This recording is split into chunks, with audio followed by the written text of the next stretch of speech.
মানুষের আছে যত বেশি তার চাই তত বেশি। শেখ সাদি রহিমাহুল্লাহ, ইরানের বিখ্যাত কবি, বালাগাল উলা বিকামালিহি কাশাফাত দুজা বিজামালিহি, এই কবিতা লিখে বিখ্যাত হয়েছিলেন।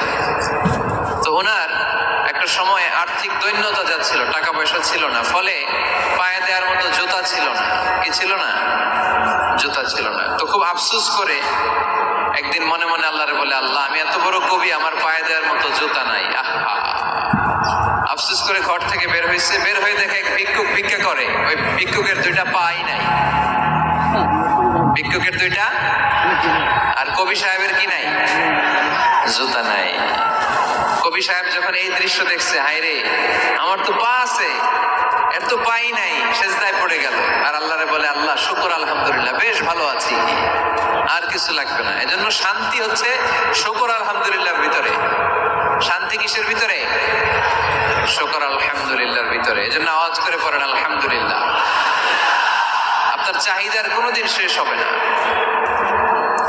দেখবেন যার পা নাই, সে পা দেখে আফসোস করে, ইস লোকটা হেঁটে যায়, কি সুন্দর যায়, আমি তো হাঁটতে পারি না, যদি হাঁটতে পারতাম, যদি দুইটা পা থাকতো।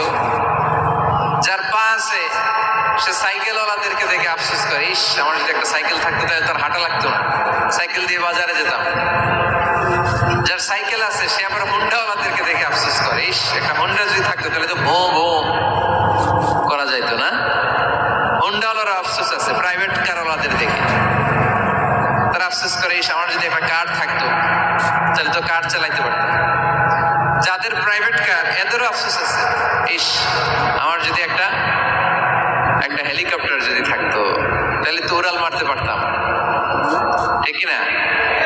হেলিকপ্টার ওয়ালাদেরও আফসোস আছে, আমার যদি একটা জেট প্লেন থাকতো, jet plane, private jet plane, ও প্রিন্স ওয়ালিদ বিন তালালের মতো 70% মেড অফ গোল্ড, তার একটা জেট প্লেন আছে, এটার 70% স্বর্ণ দিয়ে বানানো। তার মানে চাওয়ার কোনো শেষ আছে?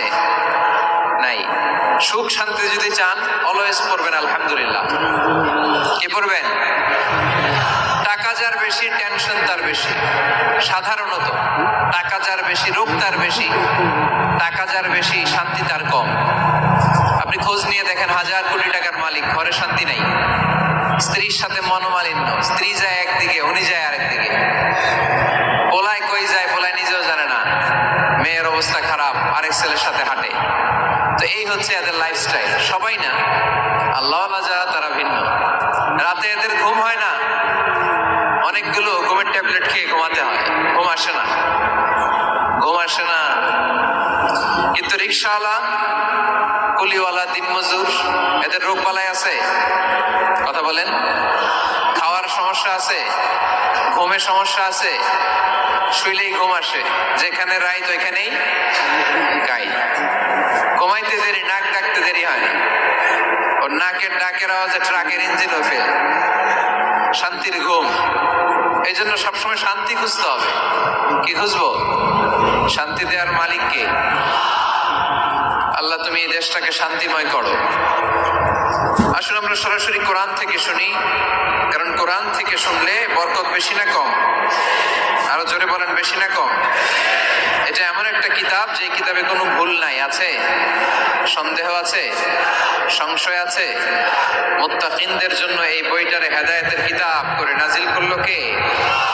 যালিকাল কিতাবু লা রাইবা ফি হুদাল লিল মুত্তাকিন। This is the book, the most authentic and original book in the world, whereof there is no doubt in it, and a guidance to those who are muttaqin. এটা এমন বই যে বইয়ে কোনো ভুল নাই, কোনো সন্দেহ নাই, কোনো সংশয় নাই। মুত্তাকিনদের জন্য এই বইটারে হেদায়েতের কিতাব করে পাঠালো কে? আবার আল্লাহ বলেন, কিতাবুন আনজালনাহু ইলাইকা লিতুখরিজান নাসা মিনাজ যুলুমাতি ইলান নূর। নবী হে, এই কিতাবকে আমি নাজিল করেছি অন্ধকারাচ্ছন্ন মানুষগুলোকে আলোর পথ দেখাতে, বামপন্থী গুলারে ডানপন্থী বানাতে, জাহান্নামী গুলারে জান্নাতি বানাতে। এই কিতাব যদি কেউ পড়ে, সে মানুষের মতো মানুষ হয়। ওই মানুষ কখনো অন্যায় করে না। এই কিতাব যে পড়ে এবং মানে, এই কিতাবের শিক্ষাকে যে নিজের মধ্যে ধারণ করে, সে কখনো মিথ্যা বলে না, মা বাবার সাথে বেয়াদবি করে না। ওই আলোকিত মানুষটা কখনো টেন্ডারবাজি করে না, চাঁদাবাজি করে না, দুর্নীতিতে চ্যাম্পিয়ন হয় না, ক্যাসিনো ব্যবসায় নামে না। এই কোরআন যারা বুকে ধারণ করে এরা কোনোদিন পেঁয়াজের দাম বাড়ায় না। জোরে বলেন ঠিক কিনা? এরা কখনো তাদের কোনো কাজে জনমানুষের ক্ষতি করে না। এরা সব সময় কল্যাণের পক্ষে, এরা মানবতার পক্ষে। এরাই হচ্ছে আলোকিত মানুষ, ঠিক কিনা? মানুষ হওয়া পৃথিবীতে বড় কঠিন। খালি চোখে যা দেখেন এগুলো মানুষ না, এগুলো জনসংখ্যা। এগুলো কি? এজন্য বলা হয় বাড়ছে জনসংখ্যা, কমছে মানুষ। বাড়তেছে কি, কমতেছে কি? মানুষ। গরুর পেট থেকে বেরোলেই ওটা গরু হয়ে যায়, ছাগলের পেট থেকে বেরোলেই ওইটা ছাগল হয়ে যায়, মুরগির পেট থেকে বেরোলেই ওইটা মুরগি। কিন্তু মানুষের পেট থেকে বেরোলেই ওটা মানুষ হয় না, ওটার মানুষ বানাইতে হয়, তাই না? আবার গরুকে কেউ কোনোদিন বলে না এই তুই গরুর মতো গরু হ, বলে শরীয়তপুরে? আপনারাও বলেন না? ছাগলরে কেউ কোনোদিন বলছে এই তুই ছাগলের মতো ছাগল হ, কিন্তু মানুষকে বলা হয় তুমি মানুষের মতো মানুষ হও। কোরআন পড়লে মানুষের মতো মানুষ হওয়া যায়, ঠিক কিনা? এই দুনিয়া এখন তো সেই দুনিয়া নাই, মানুষ নামের মানুষ আছে দুনিয়া বোঝাই, সেই মানুষের ভিড়ে আমার আসল মানুষ নাই, ঠিক কিনা? আসল মানুষের বড় অভাব, মানুষের মতো মানুষ খুঁজে পাওয়া দুষ্কর। এই কোরআন এসেছে আমাদেরকে মানুষের মতো মানুষ বানাতে। এজন্য এই কোরআন থেকে শুনলে লাভ না লস। কোরআনের সাথে আমাদের সম্পর্ক বাড়াতে হবে, প্রতিদিন কোরআন তেলাওয়াত করতে হবে। আপনারা করেন? হ্যাঁ, আজকে করছেন কারা কারা দেখি? মাশাআল্লাহ, মাশাআল্লাহ, হাত নামান। প্রতিদিন যেন আমরা পড়ি, আর যারা এখনো শিখতে পারি নাই তারা যেন শিখে নেই। কোরআন পড়া যেমনি সওয়াবের, কোরআন শোনাও তেমনি সওয়াবের, ঠিক কিনা? কোরআন শুনলে রহমত নাজিল করে কে? ওয়াইযা কুরিআল কুরআন ফাসতামিউ লাহু ওয়া আনসিতু লাআল্লাকুম তুরহামুন। যখন কোরআনের তেলাওয়াত করা হয় মনোযোগ দিয়ে শোনো, তোমাদের উপর রহমত নাজিল করবে কে? এজন্য কোরআন পড়া, কোরআন শোনা সবটাই জরুরি। আমরা যেন কোরআনের সাথে আরো বেশি সম্পর্ক গাঢ় করতে পারি, কোরআনকে যেন আমরা আমাদের বন্ধু বানাতে পারি। আল্লাহ তুমি তৌফিক দাও। আর জোরে পড়েন আমিন। আজকে আমরা সূরাতু আর রহমান থেকে কথা শুনবো ইনশাআল্লাহ। পড়েন। এই সূরাটা মুখস্থ আছে কার কার? অনেকেরই তো মুখস্থ, হাত নামান। এই সূরাটা যদি মুখস্থ নাও থাকে, এই সূরার মধ্যে এমন একটা আয়াত আছে এইটা সবার মুখস্থ, ঠিক কিনা? ফাবিআইয়ি আলা রাব্বিকুমা তুকাযযিবান। আমার কোন নিয়ামতকে তোমরা অস্বীকার করবে? এই আয়াতটা সবার মুখস্থ আছে না নাই?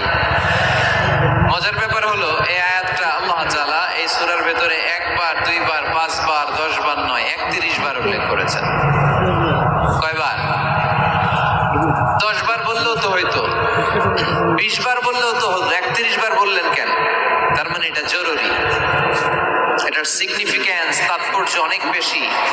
যে জিনিস যত গুরুত্বপূর্ণ এটা বারবার বলতে হয়, ঠিক কিনা? এই জন্য আল্লাহ তাআলা বারবার বলেছেন, বারবার আমাদেরকে সচেতন করেছেন।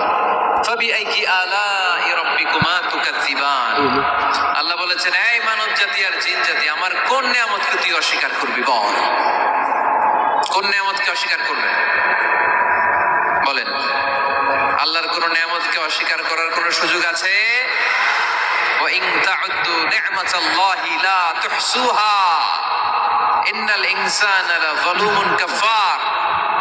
যদি আমার নিয়ামতগুলো গুনতে শুরু করে দাও, গুনতে গুনতে তোমার জীবন শেষ হয়ে যাবে, হায়াত ফুরিয়ে যাবে।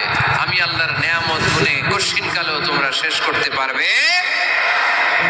সাগরের জল যদি কালি হয়ে যায়, গাছের পাতা যদি খাতা হয়ে যায়, সাগরের জল নামক কালি দিয়ে গাছের পাতা নামক খাতার উপরে যদি আল্লাহর প্রশংসা লিখতে শুরু করে দেন, আল্লাহ বলে গাছের পাতাও ফুরিয়ে যাবে, সাগরের জলও ফুরিয়ে যাবে, কিন্তু আমার প্রশংসা করে তোমরা শেষ করতে পারবে না। এজন্য আল্লাহর প্রশংসা করতে হবে বেশি বেশি নাকি কম কম? কম কম না বেশি বেশি? ফাবিআইয়ি আলাኢ রাব্বিকুমা তুকাযযিবান, আমার কোন নিয়ামতকে তোরা অস্বীকার করবি বল। O mankind and jinnkind, which of my mercy and blessings you want to deny? আমার কোন নিয়ামতকে অস্বীকার করবি? অস্বীকার করার সুযোগ আছে? নাই। আল্লাহর হাবিব সাল্লাল্লাহু আলাইহি ওয়াসাল্লাম এই সূরাটাকে বড্ড পছন্দ করতেন। সাহাবাদেরকে একবার তিনি এই সূরাটা তেলাওয়াত করে শোনালেন। সাহাবারা চুপচাপ, ঠিক যেমন এখন আপনারা চুপচাপ। আল্লাহর হাবিব বললেন, ও সাহাবারা, তোমরা তো এই সূরা শুনে চুপ করে বসে আছো, কিন্তু তায়েফের ময়দানে জিনদের কাছে এই সূরাটা আমি তেলাওয়াত করেছিলাম, তারা কিন্তু চুপচাপ বসে থাকে নাই। যতবার আমি ফাবিআইয়ি আলাኢ রাব্বিকুমা তুকাযযিবান পড়েছি, এই আয়াতের বিপরীতে তারা উত্তর দিয়েছে, কারণ এই আয়াতটা একটা প্রশ্ন। It's a question from your lord to mankind and jinnkind. এটা আল্লাহর পক্ষ থেকে মানব জাতি এবং জিন জাতির কাছে রেখে দেওয়া একটা প্রশ্ন। ফাবিআইয়ি আলাኢ রাব্বিকুমা তুকাযযিবান, আমার কোন নিয়ামতকে অস্বীকার করবি তুই?